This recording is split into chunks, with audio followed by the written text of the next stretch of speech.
Let me introduce myself. My name is Marvin LeBlanc. I am an owner of 3 private companies. I am a best-selling Amazon author. I am a sales trainer, and I'm a national speaker that speaks primarily on the subject of performance. I have been in sales since 1978. I estimate that I've done about 19,600 sales appointments. So Marvin, what can you tell me in this 8 minutes that I can use your information and not screw up and make mistakes like you did so that I can be better? Number 1, this is going to be about 4 bullet points. Welcome to the group. Number 1, prepare well thought out relevant questions. Now, don't just go running into a conversation all half-cocked, having not actually thought about the words and the strategies you want to use with the prospective buyer. Take some time and practice. Think out your craft. You know, Michael Cinquino, that's coming up next, is a professional photographer, but not every one of his pictures was fantastic, right? He had to practice. He had to work with his equipment. He had to work with lighting. He had to work with the models. Well, so too you. If you want to be in sales, you have to work on your craft. And the best time to work on your craft is in your commute, where I spend my time babbling, trying to get my mouth and my mind to coherently communicate so that a customer can get the best that they can get from my presentation. So number 1, prepare well thought out relevant questions. Number 2, boy, this is a big one, y'all. This is a big one. Talk to the prospects in terms of what they want to buy, not what you want to sell. It's really not about you. How I've continued to progress in my sales career is just staying obsessed with finding out what it is that they want to buy and how can my products or services or my companies assist them with what they need. And so what I'm talking about is I come from a place of permission-based marketing. I don't believe in commission breath. Do you know what commission breath is? Is when you run up to a prospect, you don't have your shit together, you're asking a whole bunch of yes and no questions. Can you buy? Can you buy? Will you buy? Will you buy? Man, well, you should get this. Hey, let me give you a heads up. No one wants to be should on. Do you want to be should on? You should do this. You should do that. Lame. You know why that's lame? Because you're too lazy to practice your craft. So practice your craft.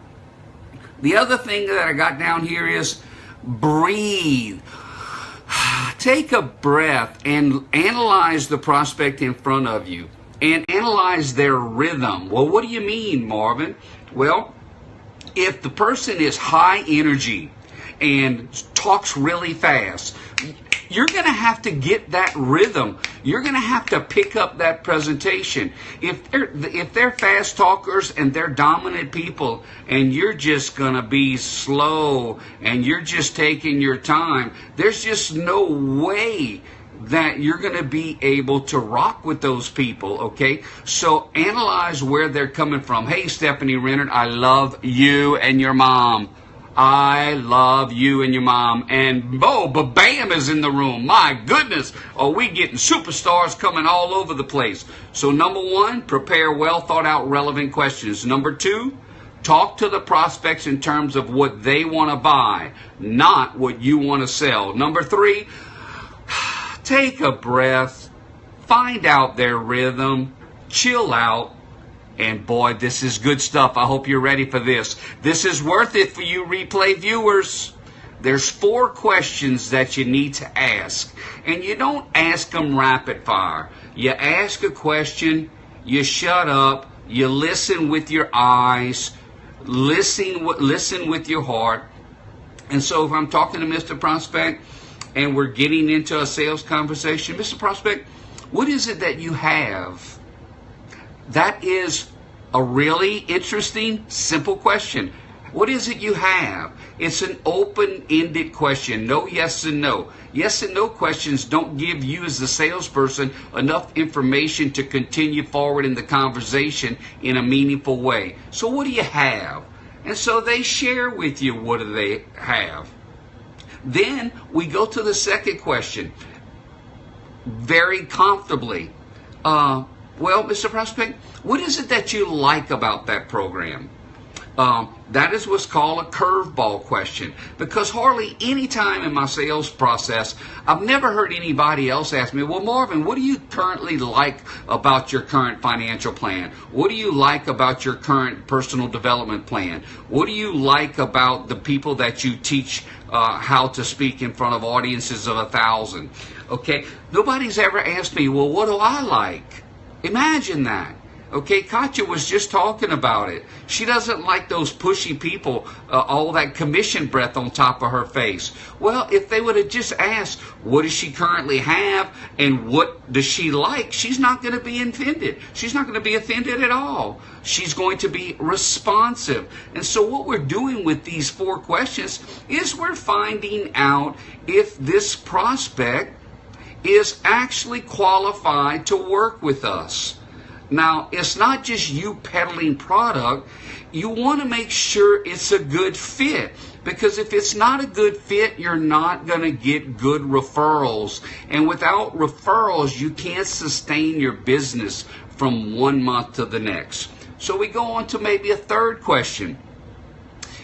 Mr. Prospect, what is it that you dislike about your current program? You know, if there was something you could change about your current program, what would that be? Oh my God, is that a good question? Think about that. Did I not think these questions through? Yeah, sustainability, whatever it is. When you're asking these questions, you better be listening.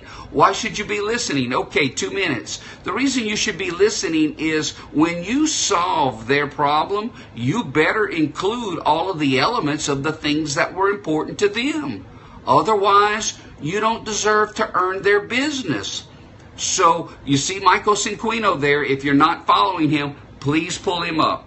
And then the 4th question, after we ask, what do they have? What do they like? What do they dislike?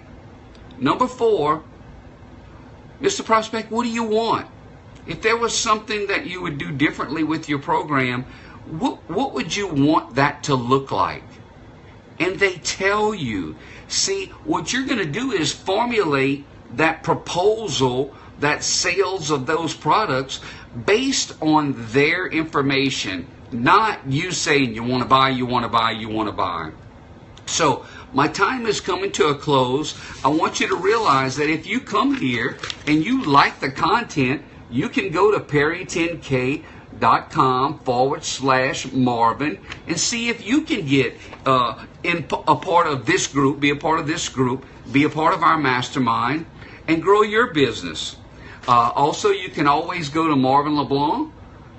If you go to that website, there's a new site there with all kind of free resources. If you have a group you'd like me to Skype with about this very subject or other subjects related to sales performance, by all means, drop me a line at marvinleblancspeaker@gmail.com. If you have a question that you were a little shy about putting right here, just drop me a private email, marvinleblancspeaker@gmail.com, and I'll be more than glad. Matter of fact, I'll be honored to help you. So I believe that Michael is close to going live. Is that right, Tamra? I appreciate all of your attention, and I hope that this 8 minutes of content will be valuable to you, and that you'll start thinking about your questions to the prospect before you start talking to the prospect. My name is Marvin LeBlanc. I wish you peace. I wish you love. And of course, I wish you gumbo. Thanks for all the love. Let's go to Michael Cinquino. Bye, guys.